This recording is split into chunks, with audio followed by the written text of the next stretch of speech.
нашим спонсорам, потому что всегда это бывает непросто.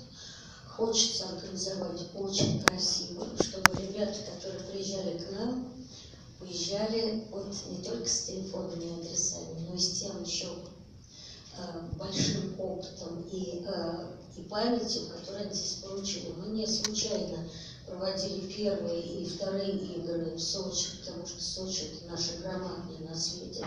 После Олимпийских игр, естественно, у нас был выбор Казани, потому что Казань тоже всем известна уже на сегодняшний день как такая столица спорта, и действительно есть огромное наследие.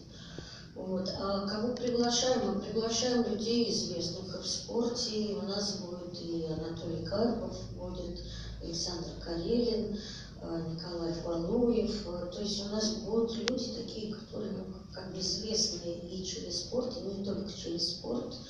Вот. Но самое главное, что мы